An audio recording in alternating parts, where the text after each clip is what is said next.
Hello, good evening. This is day two of Peace and Sustainable Development Training, the professional diploma training that is being provided by the Institute of Global Peace and Conflict Management. We started on the 1st of October, and today is our second class. For those of you who are going to join us newly, we are talking or we are discussing peace and sustainable development, which is the subject matter or which is the course title.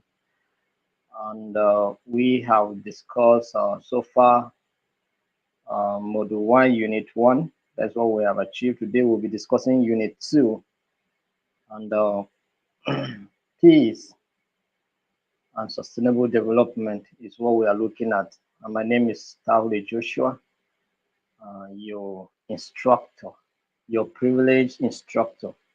So I want to appreciate all of you for your commitment. Those of you that have been joining our training right from the one we started in July, August, you joined, September, you joined, October, you are here.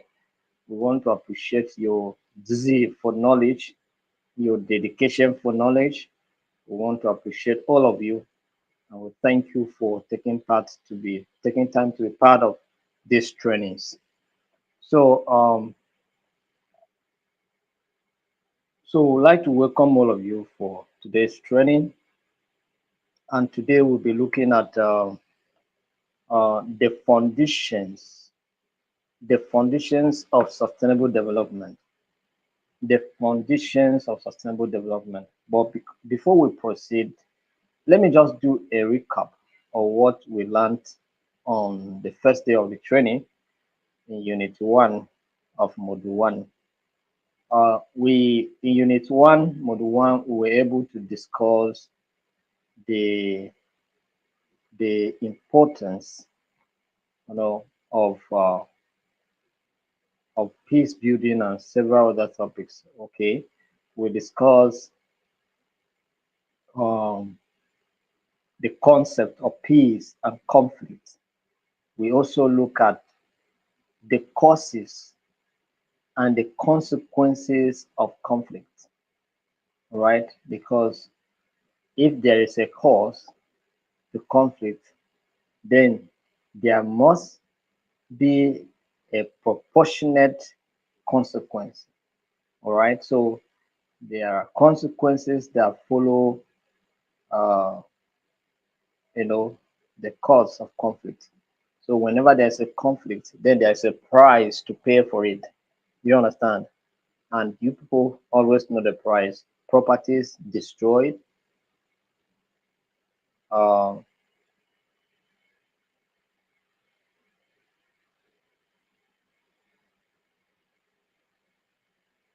property destroyed, and several other losses like lives are being lost because of conflict. Do you understand? So this is how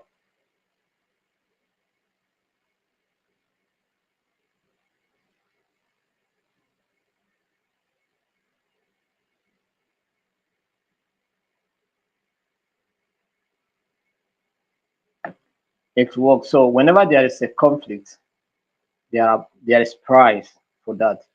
Loss of lives, loss of properties, and then loss of economic opportunities, loss of livelihoods. So these are the consequences. So we discuss all of this uh, on the first day, and then we look at the approaches to peace building. What can we do, or how can we bring peace to our communities? And those were the issues we discussed in our Unit 1. So if you were not privileged to be part of the first training, these are some of the things we discussed. Just a kind of summary for you to have an idea of what we discussed in our Unit 1 of Module 1.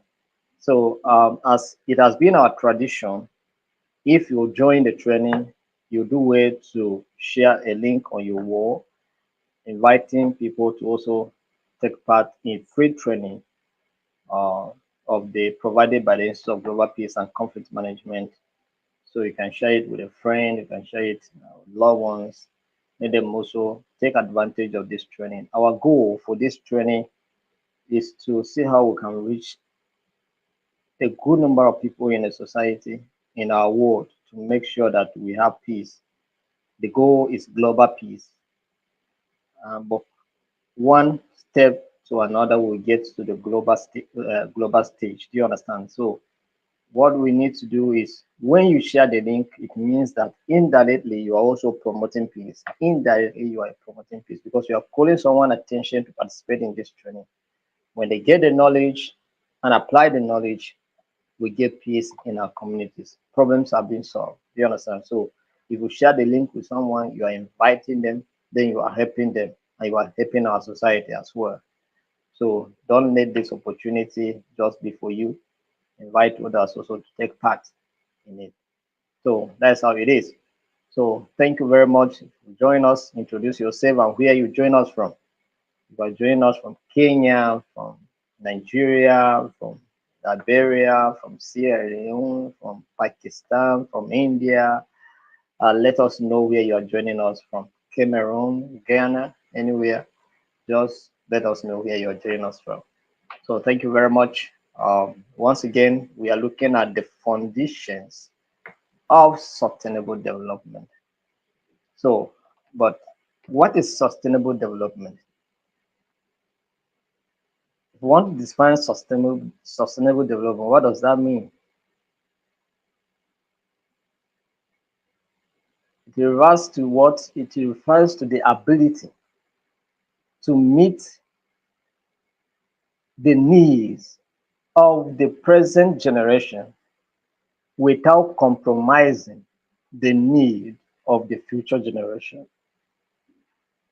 So the aim of sustainable development is to meet the needs of the present generation without delegating or compromising the needs of the future generation. That is what sustainable development is all about. So we're going to look at introduction to sustainable development goals. Sustainable development goals. Most of us are aware of SDGs, right? The sustainable development goals, all right? And we, the United Nations, in its wisdom, have been making efforts to see how some of the problems that confront our world are being addressed. And they are always packaged in a form of a 15-year long-term plan to see how resources will be mobilized to address some of the, itemized problems. And so we had a history of how these things come. But let me just start from the one that we have from 2000 to 2015, which is the Millennium Development Goal, the MDGs. Do you understand? The Millennium Development Goals, MDGs. I hope you have not forgotten. So after the 15 years long-term plan, they discovered that most of the problems they set out to resolve were not resolved. Maybe lack of political will, lack of commitment by the uh, member states, and all of that. So it becomes a concern, and then they say, okay, let's review. What were our challenges during the Millennium Development Goals? What can we do different? Do you understand? To achieve some of these goals. Do you understand? So, and then they introduce what we call sustainable development goals because the need for sustainability is very, very, very, very important because the future generations being compromised, and then that's why there's the issue of also climate change agreement, the Paris Agreement. Why is the essence? Because the climate is vexing with human beings. Do you understand? Nature is seriously. at war with mankind. Do you understand? So, and because mankind has abused the environment, then these things are coming into play. So when they look at all of these challenges confronting our world, poverty, conflict, a lack of development, political instabilities, economic retardations, and several other factors, they come up with these goals with the expectation that all the states, the member states of the United Nations will embrace them and then integrate them in their development, in their national development plan, and see how we can achieve um, at least a good result in addressing some of these problems. But I don't know. Yes, the effort have been made. Countries are doing well. Many countries are doing well, while a good number of them are still not getting it right. Do you understand? And but many countries are doing well in addressing some of these goals, while a good number of them are still finding it difficult to address them. When you look at the challenges in the Middle East, the conflict there is exacerbating, is escalating. Why? Because states relationship in the Middle East is not good, and these are some of the problems. And then this crisis exacerbate poverty, all right, health challenges, infrastructure, damages. So all of these things are, you know, pointing at something, and that is why the prime minister, the prime minister of the Barbados prime minister was addressing the United Nations Assembly, and she was agitating for global peace agenda because, and that's what we are also talking about here. We need global peace, all right? And United Nations is also to be at the forefront. So, and United Nations in its own wisdom has been doing a lot of activities, peacekeeping, developmental initiatives to see that there is peace in our world and development. And that is why they brought about the idea of, sustainable development goals, all right, SDGs. So the Sustainable Development Goals are a set of 17 interconnected goals adopted by the United Nations in 2015.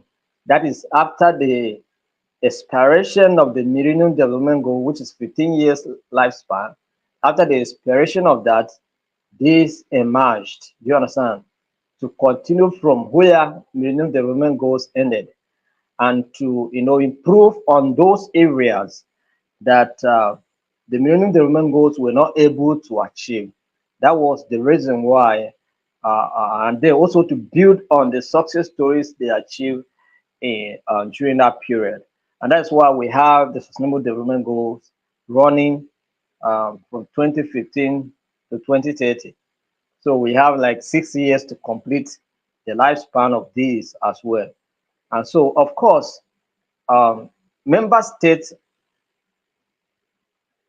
who are members of the countries are members of the United Nations have demonstrated commitment to integrate these goals in their development plans to make sure that these issues are addressed, and also they are also contributing resources to make sure that these issues are addressed. Do you understand? So these goals were adopted by the United Nations to address global challenges, and work towards a more sustainable and equitable future for all. Do you understand? We have global challenges. When you look at the issue of the pandemic that affected our economy and our war from 2019, 2021, it was massive. Massive destruction, massive deaths, massive business, you know, uh, you know, obstructions and all of that. So business disruption. All right, I think that's the right word. Business disruptions here and there. Do you understand? So these are the issues, and these are global issues. Conflict, because you can see the conflict between Russia and Ukraine affected food supplies, and so we are in problem, food insecurity, and then there is very high cost of food. All right, so you are buying a bag of rice in our country, 100,000 naira, 100,000 naira, a 50 kg of rice, 100,000.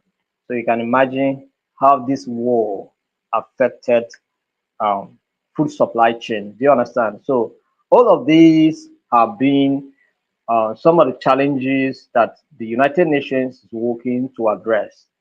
And so we also are here to gain knowledge so that we help in contributing to address some of these problems. Because where there's food insecurity, you can also be working to produce food to meet the needs of the people. Because all the hustles we are doing is to eat. Do you understand? And then also those of you that can provide health care. So when you over chop, when you overeat, and then certain things start coming, you go to the hospital and then see how you can dry them and then still enjoy life. Do you understand? So these are the issues. So those responsible in healthcare provisions they will be providing, those responsible in providing food supply they will be providing, so that while we address all of these, and then the issue of education, those that can provide education will provide, just like what we are doing here. Do you understand? We are providing education, peace education, to make sure that our world is better. So if we put all our effort, and that's why we are doing it for free. We are doing it for free simply because we want you to get the knowledge. Because we say maybe pay now, many of you may have interest, but the money to pay may not be there. So it's free. Just do it. Commit your time, your data, and do it. That's all. And then we are providing this training. All right. So that is what it is. And the United Nations has been working. So individually, we can also contribute to this. You are producing, you are in the, in fish farming, poultry, and so all of this will be, adding value, and then reducing the issue of hunger, which is also another problem that the United Nations is working to address. And these are global issues. Do you understand? And there's nobody that doesn't eat.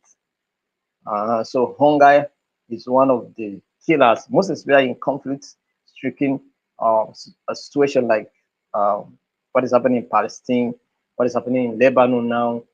There are challenges, and you can see countries like Somalia has been in a very difficult situation, and that's why you see people there don't, they look always malnourished. Are you getting the point now?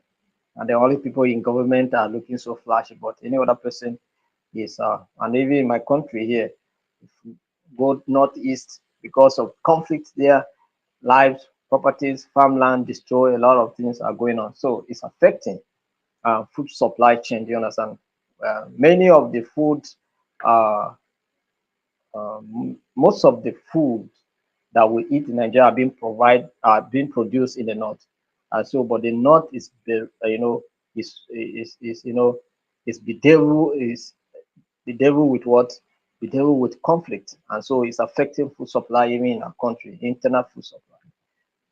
So all of these things are limitations. Of recent government have to like, okay, let's open the border, and the border, let people import food into the country. Let the importation of rice, which was a contraband in other administration, but this new administration is saying, okay, let's bring in, open the border, let people bring in food so that we can have food available and reduce the cost of living.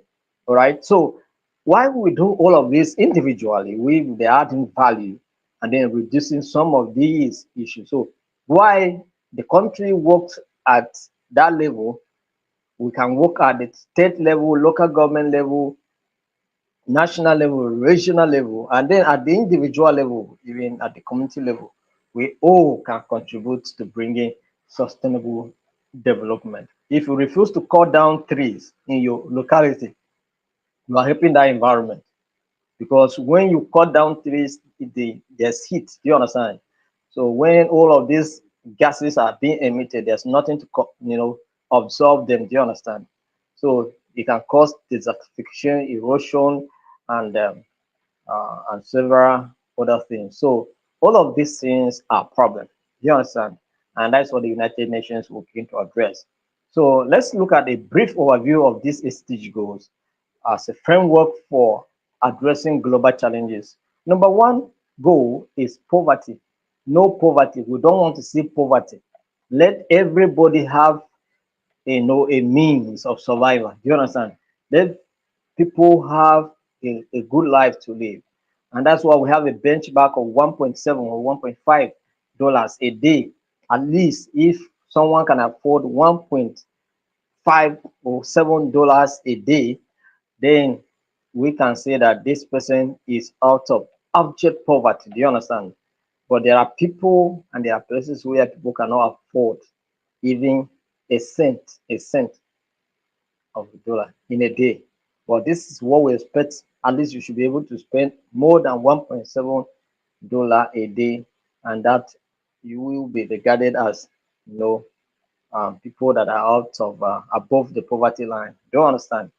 So number one goal that the United Nations is working on is to end poverty in all its forms, everywhere.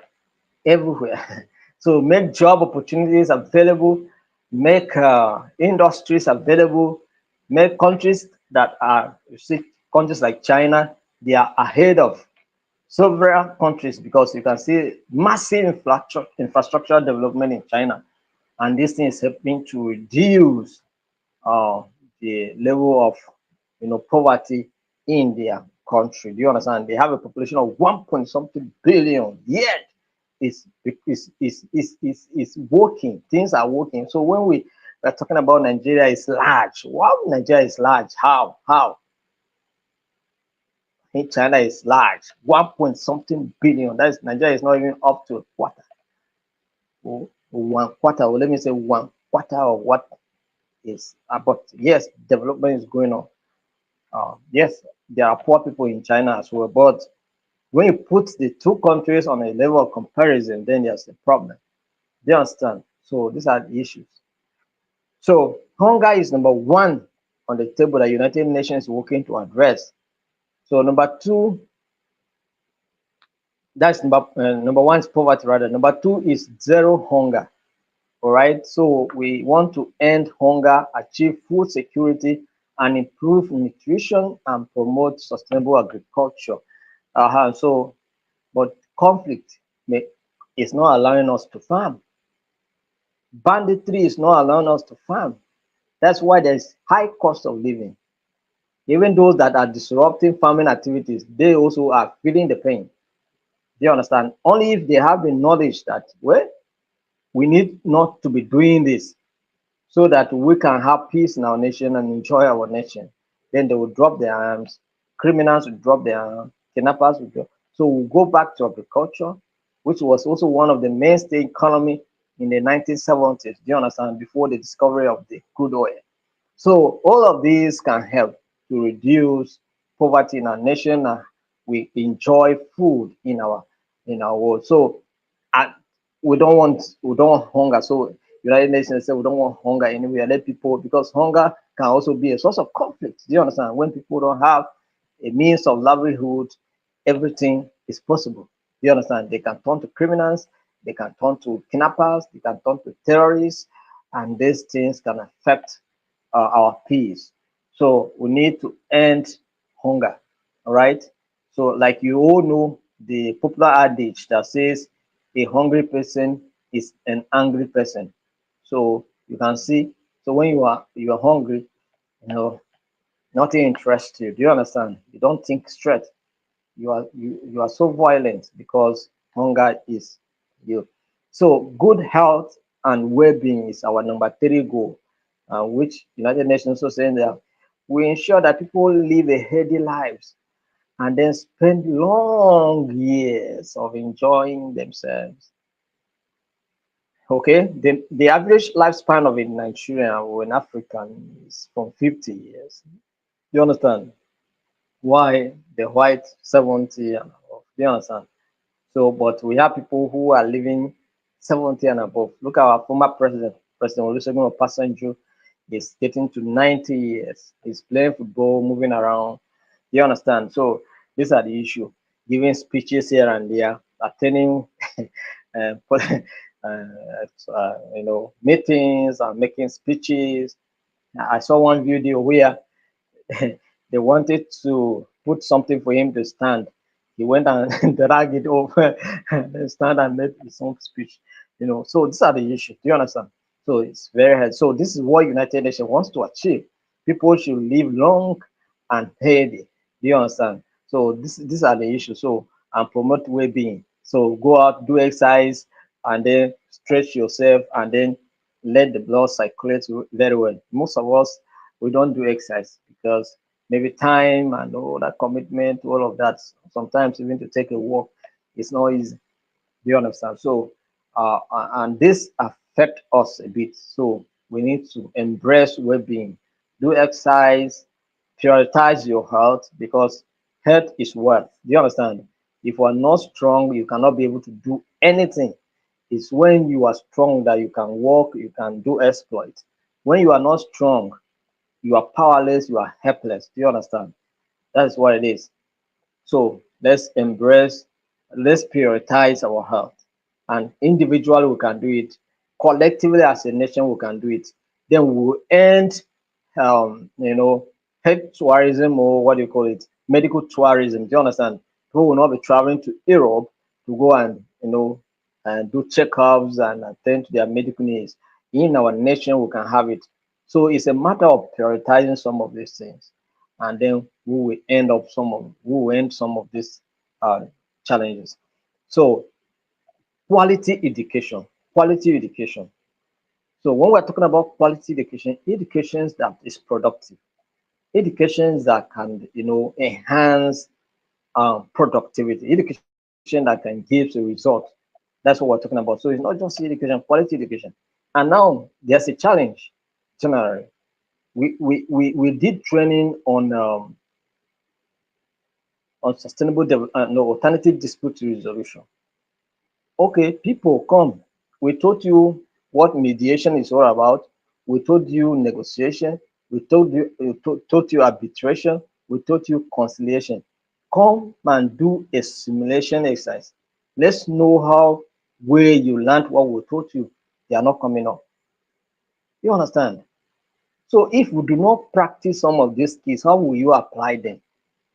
We create a platform. Come with, it's not perfection. Just demonstrate how arbitration take place, how mediation take place. Just demonstrate. Give them topics. Group one came, but not really too prepared. Do you understand? So we could not do group two. Did not show. Group three show unprepared. Do you understand? Only group four wiped my tears today. Do you understand? Because I was feeling the pain and the frustration. Because you take effort to do something, and then people feel that, oh, this training is free, so it's a sham. No, no, no, no, no, no, no. This training is not a sham. It may be provided free, but it's not a sham. We want to achieve something out of this training. You understand? So as you are here now listening to me, if you think that you're just coming here to come and just play around and then get certificate, it's not going to work out. So those groups that have not participated automatically, they have been disqualified. They will not write the exams, and they will not also get a certificate. So they came for certificates, so they did not bother about the knowledge. So the certificate they will not get, the knowledge they did not get. But if you come for knowledge, you get the knowledge and you get the certificate and so as well. So that's why I say take this thing serious. Do you understand? So quality education. That's why we say education in our country is not productive. People graduate, they are not doing anything. They are looking for job, they cannot find job. People who come back from Europe get jobs and all of that. But how do they do it? In Europe, is there anything they do so differently? Yes. You understand? You can go on internship during your training. There are courses in our country that need internship we're not doing. Administrative courses, we are not doing internship. We feel that people can just graduate and go like that. No, set them on internship. Let them go and do administration. Let them go and practice how to do documentation and filing and so many other things. Do you understand? Have to write letters, have to write reports and all of that. It will help them at the end of the day to be able to do it. So we say people come and demonstrate through simulation, right? They didn't show up. So although this kind of training we are doing here, peace and sustainable development, may not require such because it's a different kind of training. But alternative dispute resolution is a practical course. And the next one we are doing, that is the November one, is going to be peace and conflict management. So that one too is going to be practical. Practical, after the training, we'll go through the practicals because that's what we call role playing. So we're going to do role playing to resolve conflict, different types of conflicts. Do you understand? So it will help us. So this is what we're talking about, quality education. So we must provide it, and we must also be willing to go through the stress of acquiring this quality education. If time is required, if energy is required, put in the energy to do it. Do you understand? So ensure inclusive and equitable quality education and promote lifelong learning opportunities. This is what we are doing. For those of you that are members of the institute, every month we provide training so that people can embrace the culture of learning new things and new skills and improving on their skills and all of that. So this is how we are moving. And we believe that you also can come and join the membership. But so far as this training is concerned, this training is going to be running every year monthly so that more people can gain knowledge. And it doesn't matter. I have professors that used to join this training. Do you understand? So many people are coming. I have doctor who is a HOD in Abuja University, University of Abuja. He's not just, he has 4 PhDs. He has 7 masters. Do you understand? He's a member of the institute. At the same time, he is joining our training. In fact, when he was as if he was going to miss the grouping for the alternative dispute, he kept disturbing me that I should give him a group until I assign him a group so that he can also participate in that. Do you understand? So this is what we're talking about here. This somebody have 4 PhDs, not just ordinary PhDs, so medical doctor, that is public health. Do you understand? So you understand that, and yet is here doing this. So that's what we're doing here. So we are not playing here. And some of them that understand this thing knows what we are trying to do. Professional training, this professional training. All right. So let's move forward. Gender goals or gender equality and clean water and sanitation. So gender equality is also another problem where we relegate women and we don't want to give women their rightful places. But I can assure you that some of those countries that give women chance to lead, they are the most peaceful countries. Look at Poland. Look at Switzerland. Look at Scotland. Sorry, Iceland. Iceland is one of the most is the most peaceful country in the world. The prime minister is a woman. Look at Germany. The the woman that left. You understand? So giving women a chance to participate in governance can help reduce some of this, noise about leadership. Do you understand? Women can do more exploit and can bring stability. Do you understand? Because generally, God created women to be submissive.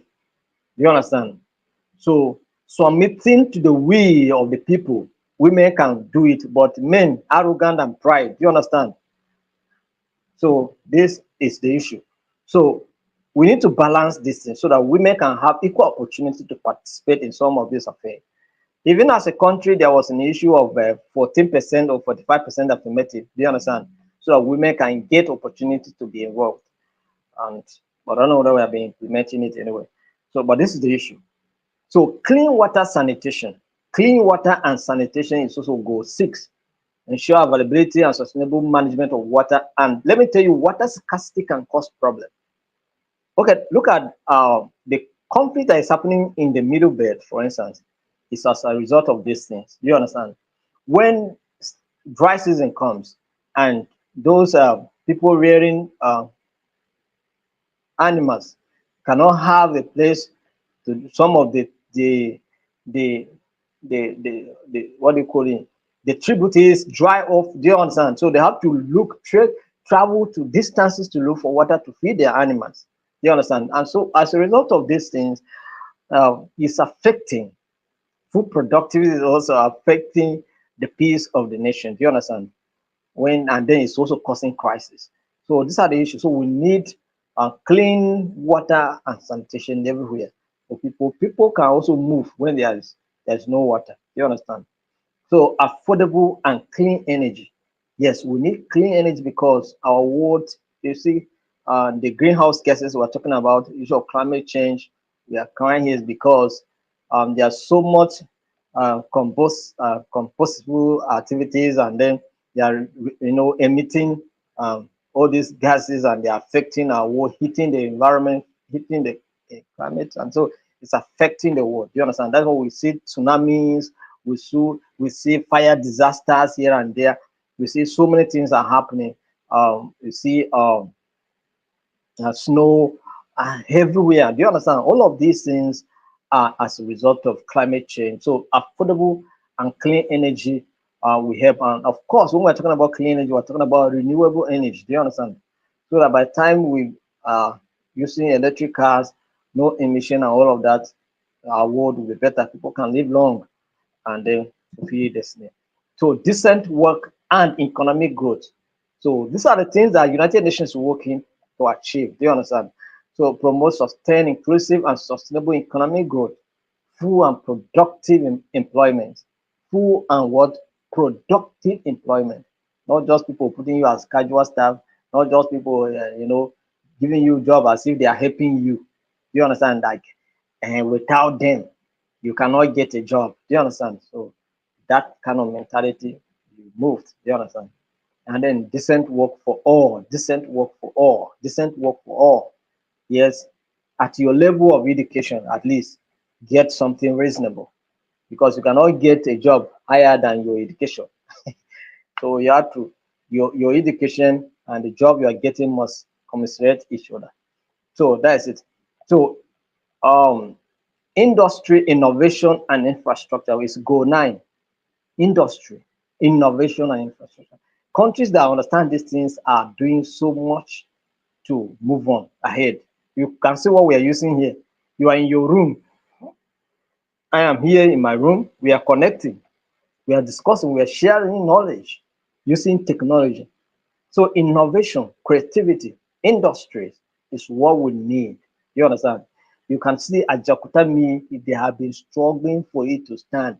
Still, Ajakuta still rather. They have spent, I don't know how many billions that have gone, dollars, not even naira, $1 billion. It's still working.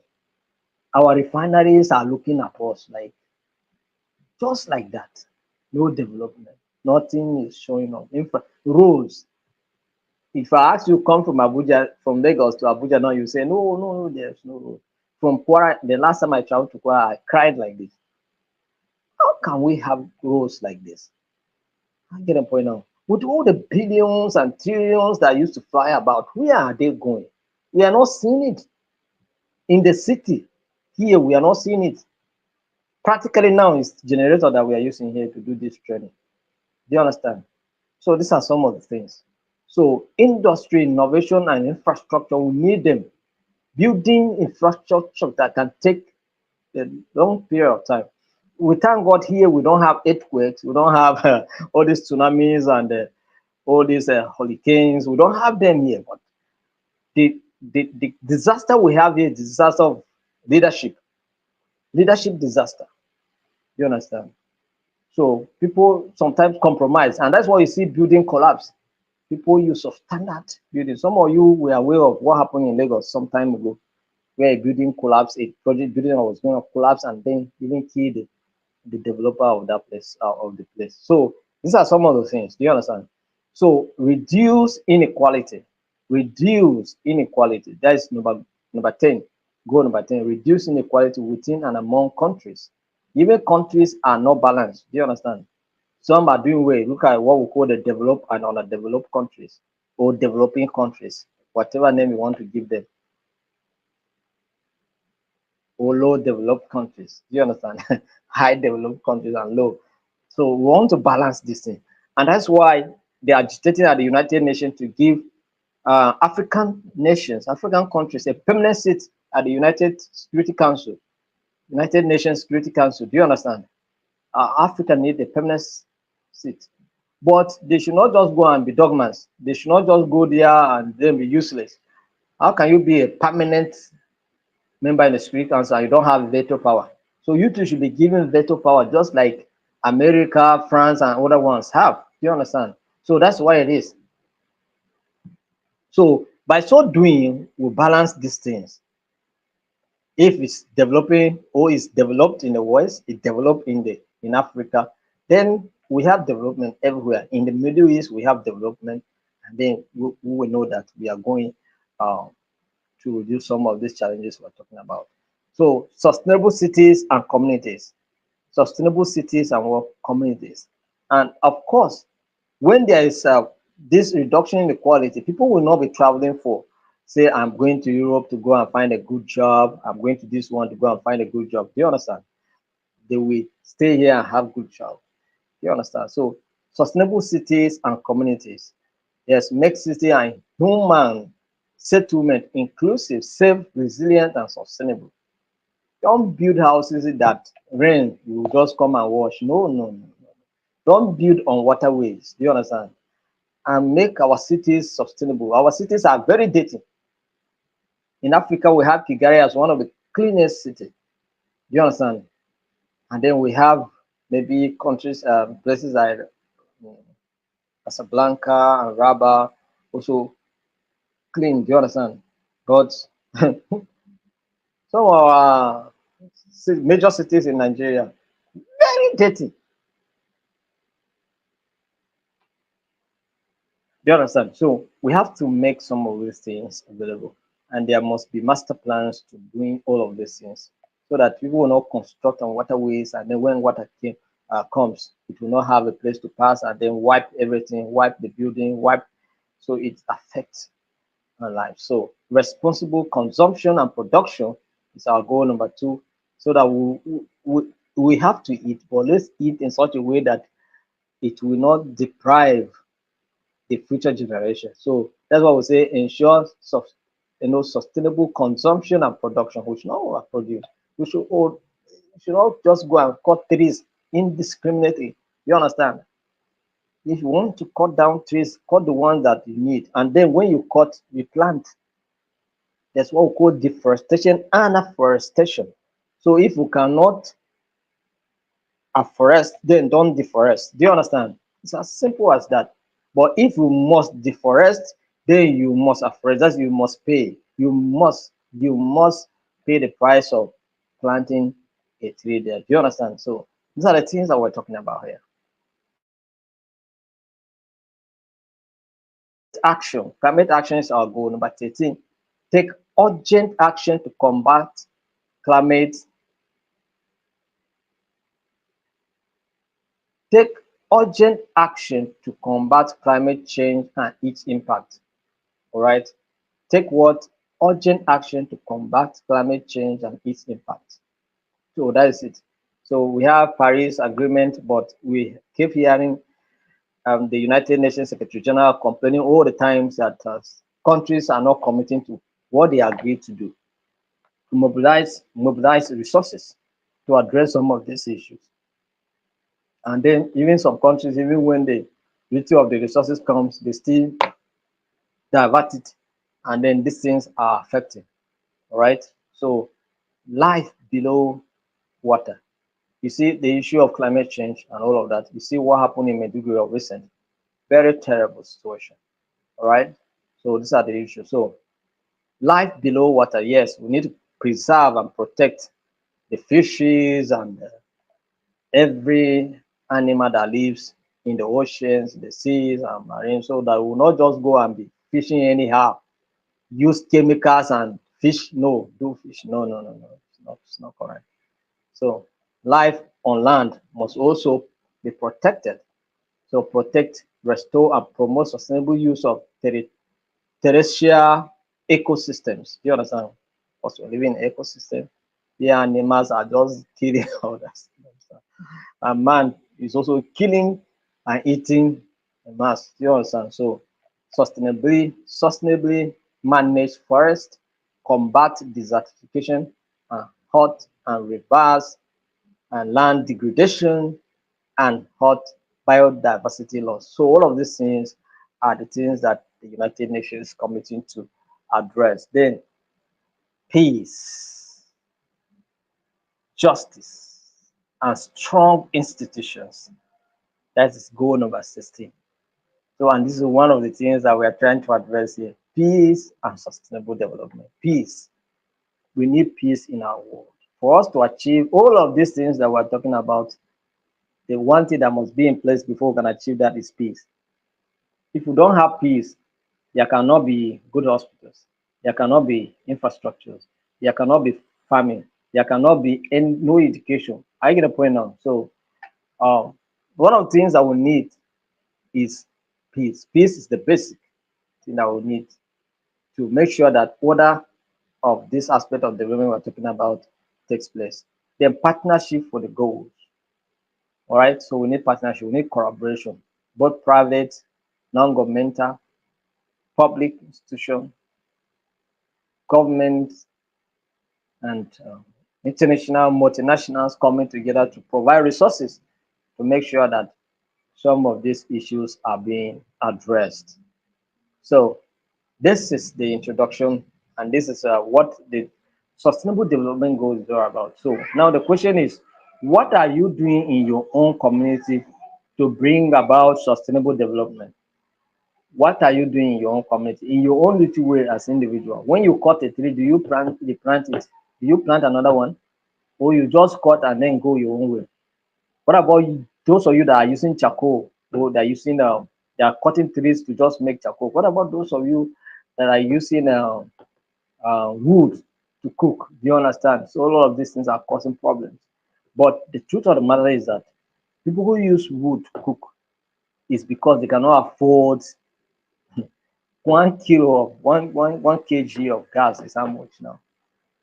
If you want to buy 14, 12.5 is about 15,000 in Abuja here. I don't know other places. You understand? So these are some of the things.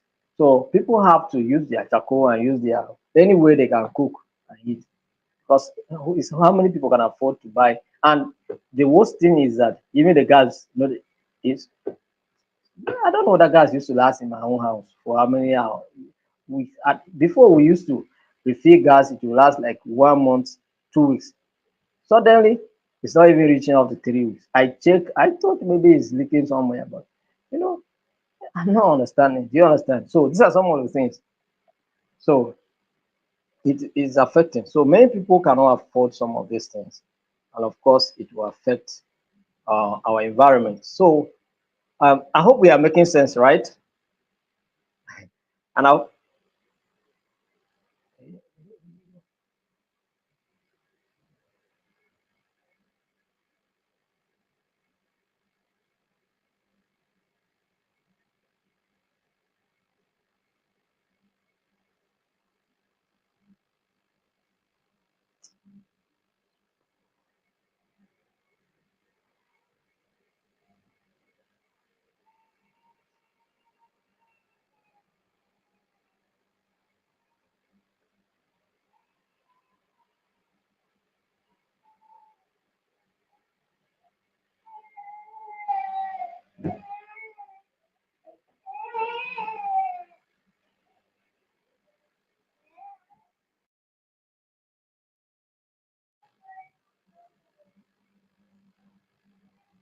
let me address something. I'm coming.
So, sorry, I was trying to restore something. Hope we are making sense, right?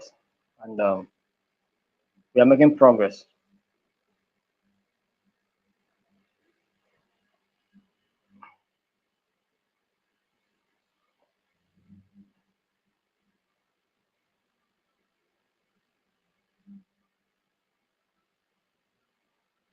All right. So thank you for keeping on. Yes, let's make the progress. All right. Now let's go to unit. Okay, unit two, part B. So we're looking at the interlinkages between development and peace. What are the interlinkages between development and peace? The truth of the fact is that development also bring about peace, and peace also enhances what development. So it's like they support each other. So without sustainable development, there will not be a sustainable peace, and without sustainable peace, there cannot be sustainable development. That is the truth. When infrastructures are being developed, when jobs are being created, when houses are being provided, when water is available, clean and drinkable water is available, when transportation costs reduce and several other things are being reduced, these can bring peace. Education, quality education is provided. Education is made free. I was maybe I will take time. Maybe one day I'll show you a video I saw about Botswana. I don't know whether we have people from Botswana joining this training, but I learned about Botswana, and they say that the education there is free. Even the higher institution is free. Do you understand? And then you are also even being given allowance to go to school. Do you understand? Go to school free. They're still giving you allowance. Do you understand? And I learned that their first public university, their first university, the university in the country after independence, the first public built by all the citizens of the country. You know what they did? Each of them contributed one cow, and so they sold the cows. The number of cows they received to European unions and all this United Nations in dollars, and then build that university. You understand? And all the people that contributed, how the families that contributed, their name, there's a monument that shows that university. And I can tell you for free, check their Botswana Polar, that's their currency. Very strong economy. You can support $1 is 13 point something Botswana Polar. 13. You understand? When you talk about, I think 100 Botswana Polar, oh, I'm talking about 100. It's not even up to 100. It's about 40 something thousand. 40 something thousand naira. You can imagine. So you can see that's just it. Oh. I just want to give you a little. So quality education and development can bring about peace. And do you hear crisis in Botswana? Do you hear conflict in Botswana? Have you heard any story that Botswana have conflict here and there? They are trying to resolve conflict. No, no, no. Why? Development is sustaining the peace, and the peace at the same time is sustaining the development. These are I'm talking about interlinkages. Do you understand? So, but let me just itemize some of the areas that these things is working out. Economic development and peace. Economic development and peace. So we must emphasize economic development. People should not just come into leadership and give us excuses. It's always beats my heart when you see somebody is contesting for an election, promise you heaven and earth. But once they are there, they start accusing the previous government, accusing everybody. You saw all those things. But why were you contesting, for goodness sake? So you were not there to give excuses. It was because the government, the previous one was bad, that you were elected to redeem what was bad. And then it's like we are moving from frying pan to real fire. And they keep on telling us stories that we should be patient, this thing will take time for us to come out. They are making for us to come out of it. When Dangote refinery started, even to supply crude oil to Dangote to produce, they refused. He was buying crude oil from other countries to come and process. Now they go again and buy the same crude oil they refuse. They buy PMS that they refuse to supply crude oil to process. They go back again and buy in dollars in this country, in this Nigeria. Telling us stories that because Dangote bought in dollars, so they have to say in dollars. And when we start supplying him in naira, we can buy from him in naira. I think that kind of thing. We cannot develop like that. Then stories of people having refinery in the mortar and all of that, and that's why they're frustrating other people say. But I don't know, but if it's true, why should we not pay attention to our own national development? We started, for instance, Nigeria we can say is a sibling or a mate when you compare Nigeria to Malaysia, Singapore. All of them got independence at that time. Do you understand? And where those countries are going, where are we? Economic development and peace. These things must be advanced because economic development is a driver of peace, right? So when you reduce poverty, when you reduce inequality, when you reduce grievances that can often lead to conflict, then you are developing. And this is one of the linkages: economic development and peace. Another one is social development and peace. Social development and peace. Social development includes investment in education, healthcare, and social services. They can contribute to peace by promoting social cohesion, inclusivity, equity within societies. Addressing social inequalities can help to prevent tensions that may lead to conflict. Some of these crises we're having is because of social problems.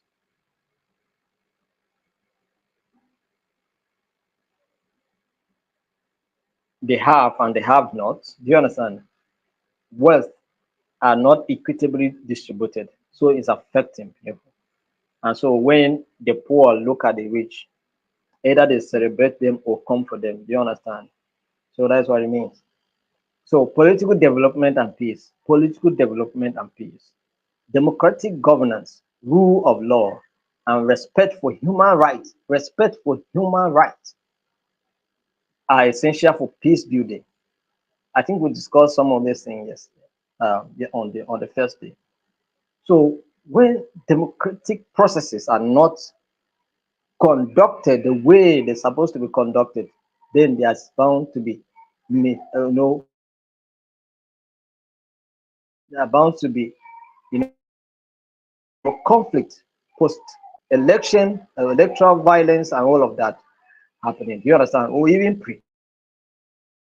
Yeah, sometimes, you know, pre, during, and post. We used to see all of them. During election, we see conflict. Before the election, we see conflict. After election, we see conflict. Why? Because of, you know, some of those democratic processes are not being obeyed. All right. So the rule of law, when courts give judgment, we don't want to honor it. The rights of the people are being abused and nobody cares. You understand? So all of these things are sources of conflict. Do you understand? But if these things are being provided, when there's political stability and democracy or democratic processes are being enshrined, then I can assure you that we'll have peace. Environmental development and peace. Environmental development and peace. We're talking about the linkages, right? So environmental degradation and competition over scarce resources can be a source of what? Conflict. So when resources are being depleted, environmental resources are being depleted and there's scarcity, they will result to conflict. That's why we're talking about the issue of degradation, forestation, deforestation, and afforestation issues. So sustainable development practices and environmental conservation. Environmental conservation, some people just want to eat everything. In my place, we eat rats, right? So we hunted rats, till they disappear. So there's rat. But if you go to the north now, you see rats moving around. Do you understand?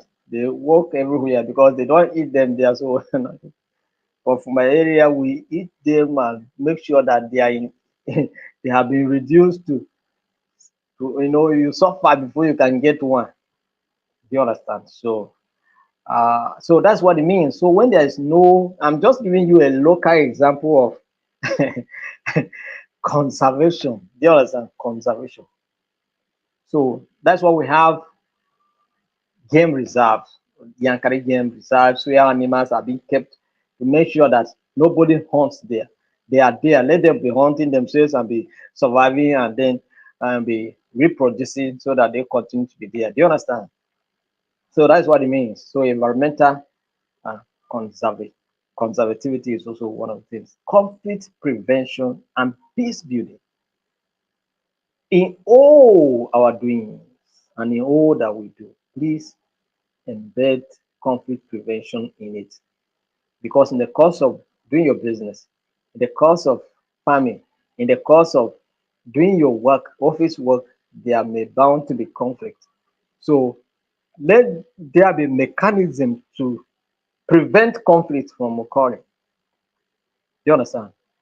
So development initiatives can contribute to conflict prevention and peace building by addressing not just the causes but the root causes of conflict, promoting reconciliation, promoting reconciliation. If we know the importance of reconciliation, then we will institute a national reconciliation commission to reconcile Nigeria. Nigeria is still divided. And Nigeria must be reconciled. I'm just giving the example in my country.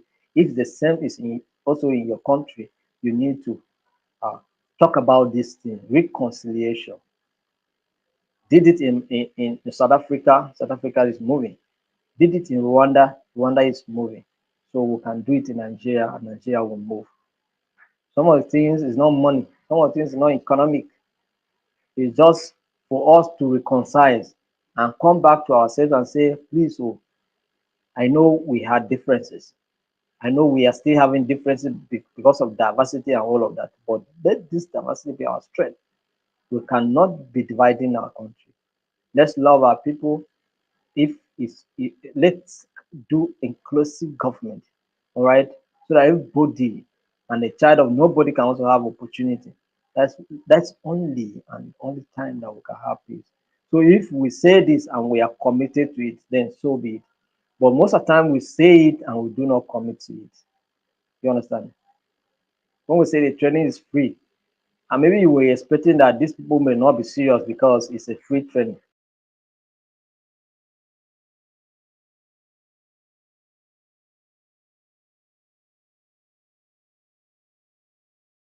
People having to come and listen to what I have to say is a privilege enough I should not abuse.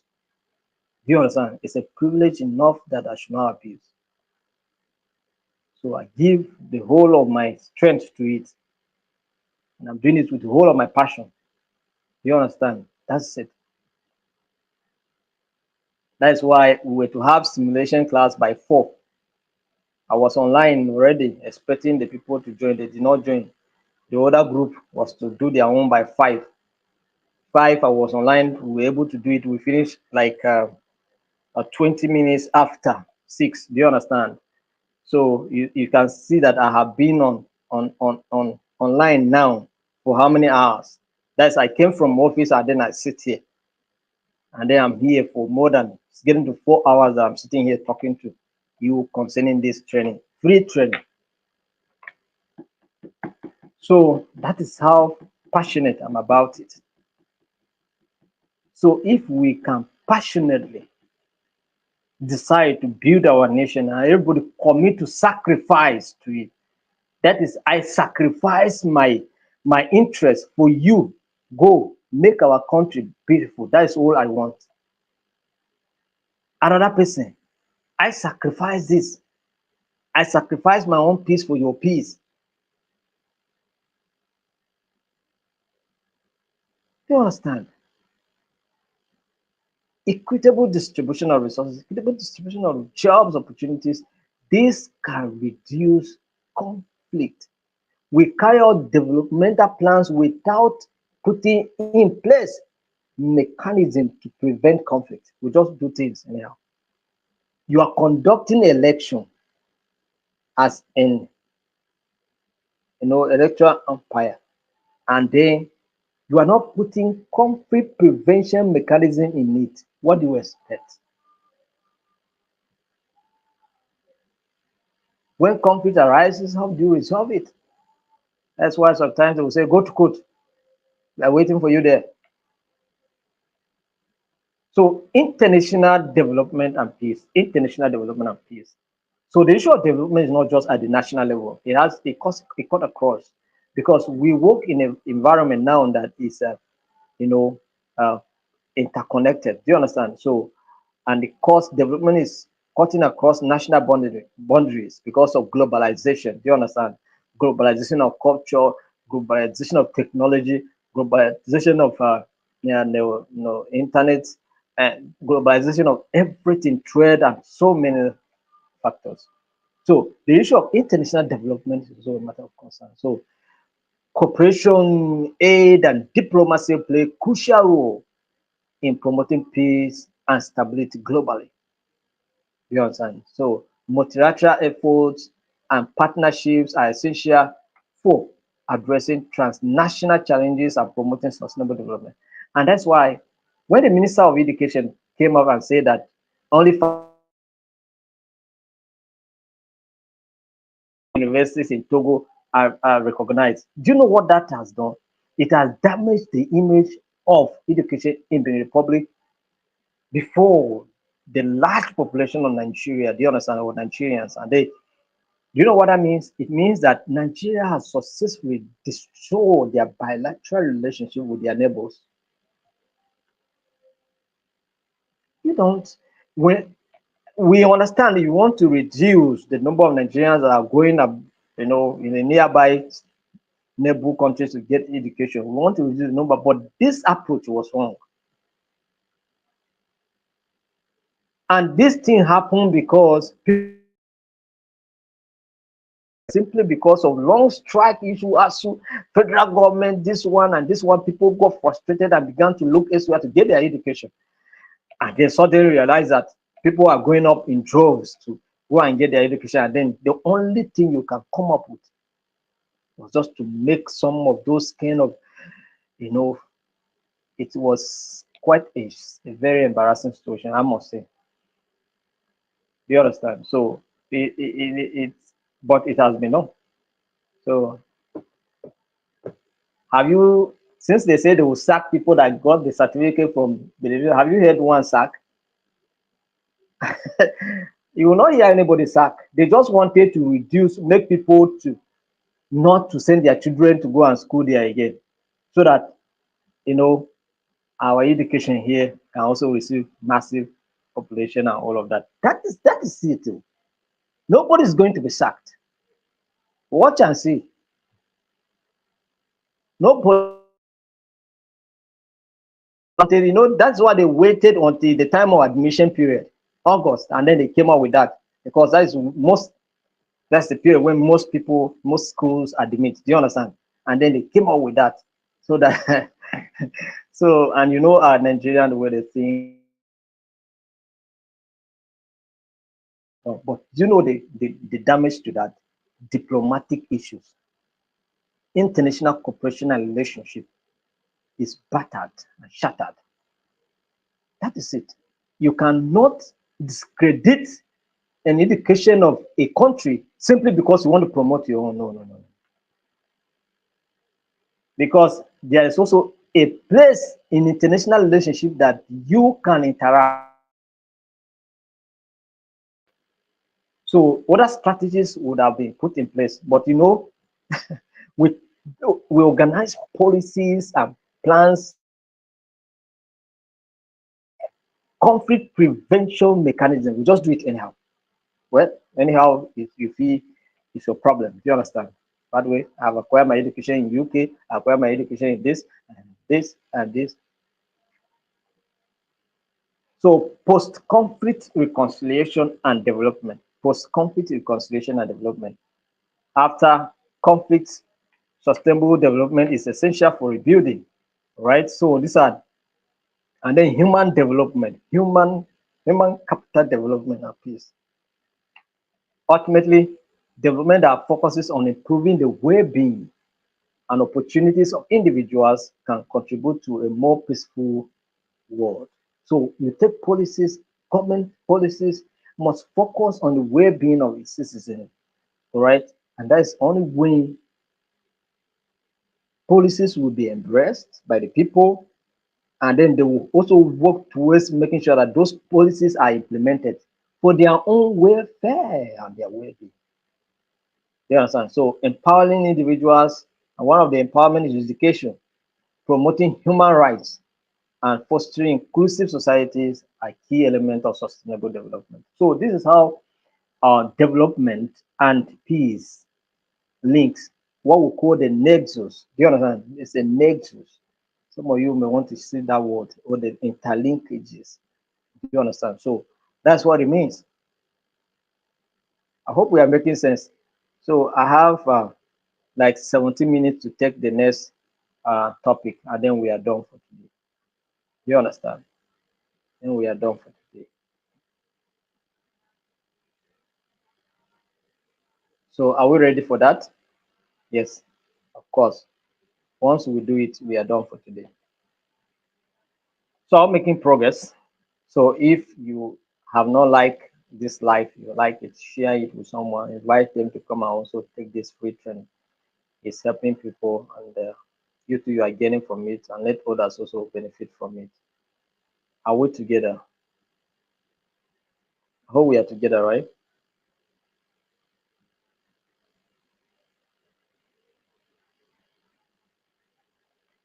So we are progressing.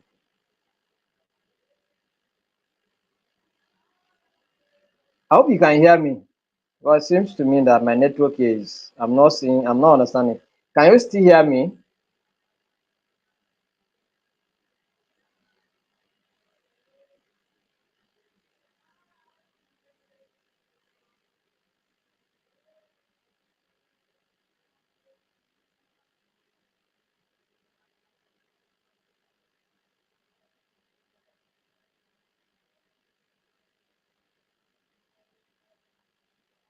Hello, can you hear me?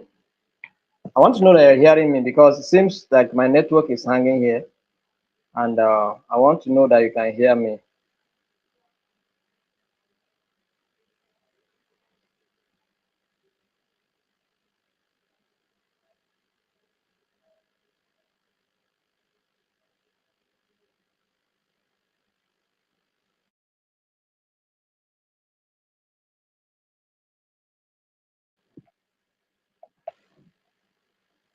All right, since you can hear me, let's proceed. Let's proceed to take the last topic for today, and then we are done for good. So we're going to look at the historical perspective on sustainable development.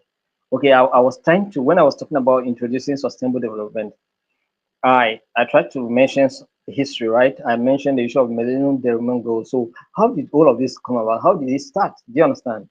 So we are going to look at the historical aspect of sustainable development. Sustainable development is a concept that emerged in the late 20th century as a response to the increasing awareness of the environmental and social impacts of economic development. So, in 1970s, that is the origin. We're talking about the origins. 1970s, the concept of sustainable development gained traction in the 1970s with the publication of the report Limits to Growth. Limits Toward Growth by the Club of Rome in 1972. This report highlighted the finite nature of the Earth's resources and the need for a more sustainable approach to our development. So the resources are finite; they can finish. This crude oil that we see that we have crude oil, we have crude oil in abundance. It's time it will finish. If we do not manage it well, it will finish. Do you understand? It will finish. Our rivers, why is it that we don't have ports in Kogi? Why is it that we don't have ports in Benue? Why is it that don't have ports in Niger? We have, these are rivers, these are major rivers in the country. Why is it that they are not, we are not having seaport there? We're only having Lagos. I know we're trying to maybe have one in Calabar also, or in Akwa Ibom, whatever. So why are we not having all of this in cut across? Because our rivers are not deep. So during the Yar'Adua administration, they wanted to dredge our rivers so that they'll be deep enough to ship things. So that even Benue, Makurdi, you can see there will be a port there. Massive move development. River Niger, massive, but nowhere. Do you understand? So all of these things. So this, some of these resources can be cut off. Do you understand? Rivers can be encroached and then close up. Do you understand? So we need to dredge them. So some of these resources, no matter how you feel they are in abundance, if water, the earth is itself is full of water. It's covered, majority of the earth is covered with water. But we are talking about water scarcity. Drinkable water is scarce. Why? How much are you buying pure water? Sachet water, we call pure water here. How much are you buying it in your area now? This water that we feel is everywhere, right? But why is that sachet water is becoming expensive? If you go and drink anyhow, you carry typhoid. Even some of the sachet water, you drink typhoid that you carry. Do you understand? So these are some of the issues. So resources are finite. They are not infinite. Do you understand? They can finish. So this report talk about the limits to growth, and they outline the fact that the resources are finite, and of course we must put in effort to maintain sustainability. So after that, in 1987, the World Commission on Environment and Development also make effort and talk about some of these things in their publication. The term sustainable development was popularized by the World Commission on Environment and Development, also known as the Brundtland Commission, in its 1987 report, Our Common Future. Our Common what? Future. And this report defines sustainable development as a development that meets the needs of the present, that's the present generation, or the present, now we're here now, without compromising the ones of our children and our children's children. Do you understand? So that is what we're talking about here. So this was mentioned, and this report defines sustainable development in this way. And that's in 1987. And then in 1992, the United Nations Conference on Environment and Development, the concept of sustainable development was further solidified at the United Nations Conference on Environment and Development, also known as the 8th Summit, the 8th Summit. And we have been doing that every year. So held in Rio de Janeiro, in that's Brazil, in 1992. So the summit produced the Rio Declaration on Environment and Development and Agenda 21, a comprehensive plan of action for sustainable development. So you are seeing how this term is coming. And so in 2000 to 2015, we have what we call Millennium Development Goals. Do you understand? So the Millennium Development Goals, that's the MDGs, adopted by the United Nations in 2000, included a number of targets related to sustainable development, such as environmental sustainability, poverty reduction, and access to clean water and sanitation. Do you understand? So this was the focus. And some of these things were achieved, some to some extent were reduced, and all of that. But still, we are having problem, and more needs to be done. Because the issue of environment, we are still talking about the issue of climate change. Poverty is on the increase because of bad economic policies and because of conflicts here and there. Do you understand? This thing is exacerbating poverty. Even in the places where there were some efforts to reduce poverty, they have returned to square zero. Look at the issue of Palestine. Whatever they were known to be enjoying has been destroyed. Is it not back to square zero? I get a point now. So these are the issues.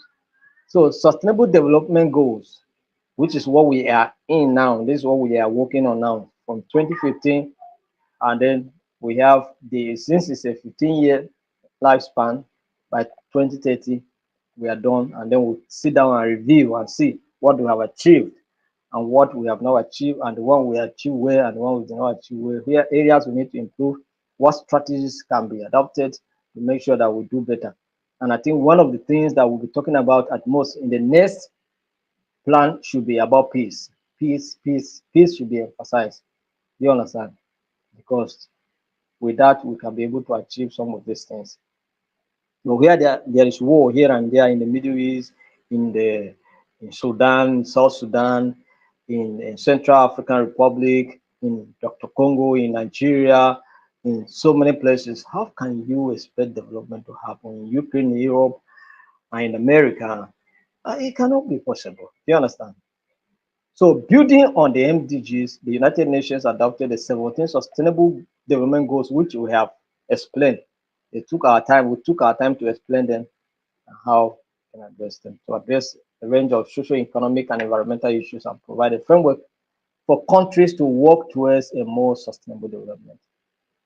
So this is how the issue of sustainable development comes into being. So, but this is the right concept that we need for our development. Do you understand? Sustainable development will guarantee sustainable peace, and of course, sustainable peace will guarantee sustainable development. So I thank you so much for taking time to be part of today's training. You make it a worthwhile. We appreciate your commitment, your dedication, and all the comment sections people have been commenting. I'm seeing a question here. I'm seeing a question here. Let me see if I can take some of the question and then we'll go.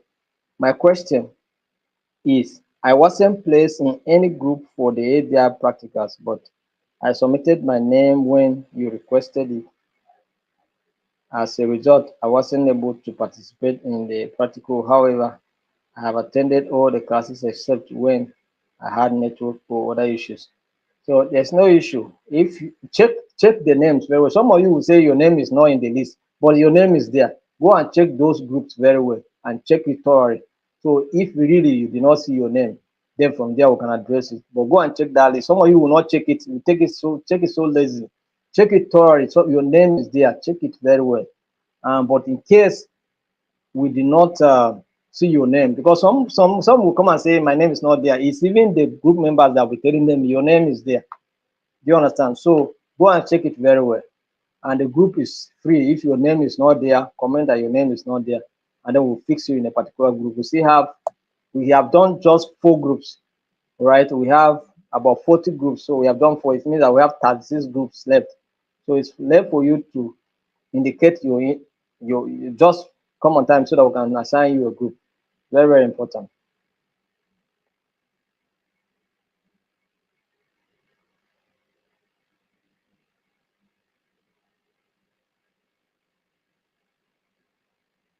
So does this means I won't be able to get the certificate or write the exam for the ADR? Yes, If you do not participate in that practical, you are not going to write the exams, and of course, you will not get a certificate. That is just the conclusion of the matter.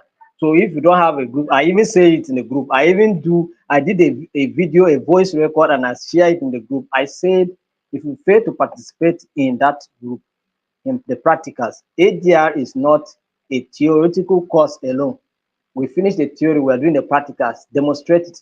So if you cannot do it, we are not issuing you certificate because we don't know what you go and do with the certificate if we do not demonstrate the practicals. So we want to see so that areas where you did not do well will put you through. If you watch what group 4 presented today, their errors, their mistake, little mistake, we're able to observe and they learn from it. Do you understand? That's how it is.